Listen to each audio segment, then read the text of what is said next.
bad imaginings. Grandmother crawled out from under the bed. I thought she died in '92. I've had it with eavesdropping, she said.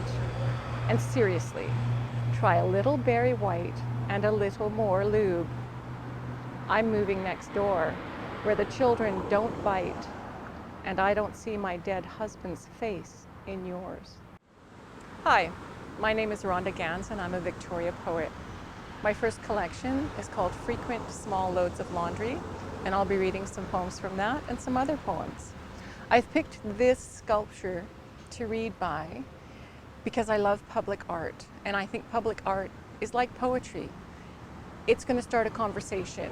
You might not like it, you might love it, you might have a really strong reaction, and that's what it's about. That's what creativity and public art and poetry is about.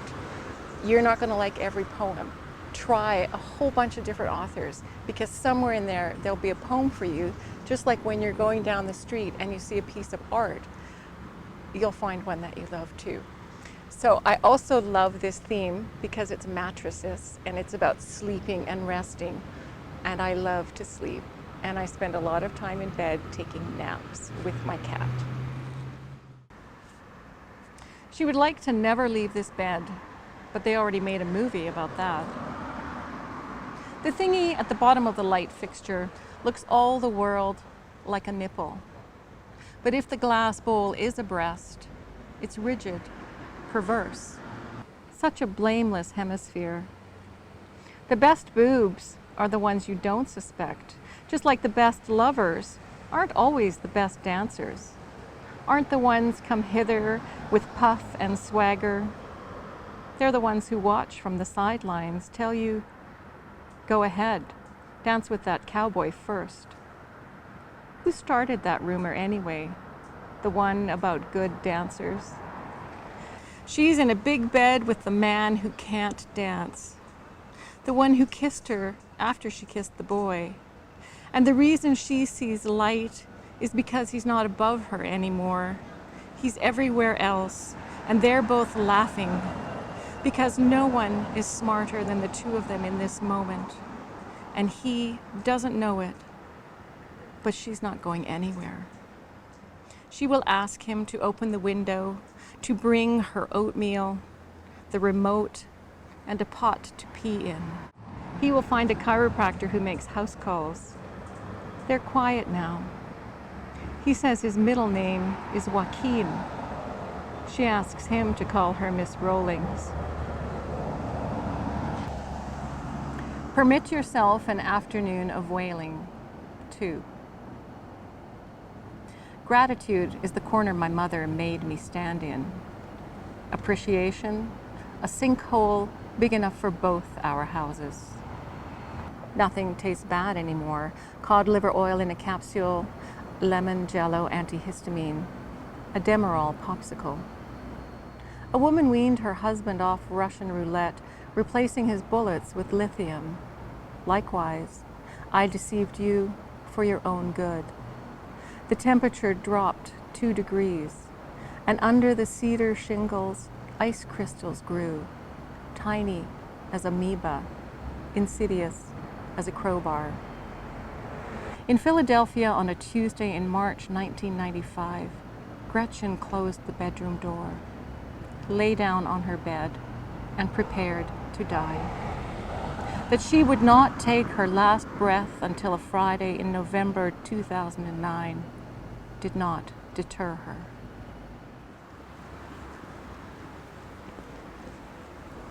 How a story changes with the telling. Shirley Baker smoked cigarettes till the day she drew her last breath, keeled over watching Judge Judy, and set herself on fire. Her son, still living at home, ran upstairs as the smoke alarm wailed, extinguished the flames before they spread. Waiting for the ambulance, he took pictures of his dead mother and began to rehearse a version that shook out as truth. Murray Baker, whose mom succumbed to spontaneous combustion. With a photo of charred remains, ludicrous in their melted easy chair cocoon, he'd show strangers her pale, untouched ankles sticking out from blue sneakers, feet pointed neatly forward on the floor in front of her chair. Everything in between, black and disappeared, like her husky sing-song calling him upstairs for grilled cheese. He'd have settled for a regular heart attack, but this terrible proof blistered shameless in his pocket. Murray posted his mother on beyondexplanation.com, which is what she had always been to him. He'd describe how he'd found her, how he still lived in the same house, how he kept her sneakers in the closet beside the front door. I have some poems in this new anthology called Voicing Suicide, and I'm going to read you one. While the world carries on. While the world carries on, the names of suicides float in sea foam, drift till the foam breaks on the shore where Lena, who cannot sleep, walks her island. Her task to gather and speak the names, her work unending. The names float in on the beach where Lena, who knows your grief, gathers in her palms the names and the sadness, her island with Prometheus moths who have no mouth and do not eat, her island with moths, but no bed for Lena, who does not sleep. The names, they drift in spheres of light, break when she speaks, spill, radiant, bright, and her pale shore gleams, and Lena begs pardon for stumbling on Urdu, Icelandic, Aymara, Inuktitut, sounding out Farsi and Kazakh, Cantonese, Dundari, the names as strong as every house's word for death. And when Lena says a suicide's name, someone who loved them, stopped at a red light or texting a friend or closing a door, resetting passwords, or catching a bus, hanging out clothes, someone who loved them in a small dark room says the name of their suicide too. And a moth with no mouth steadies its wings as Lena bends to the next wave as it rolls, as this day's names roll in.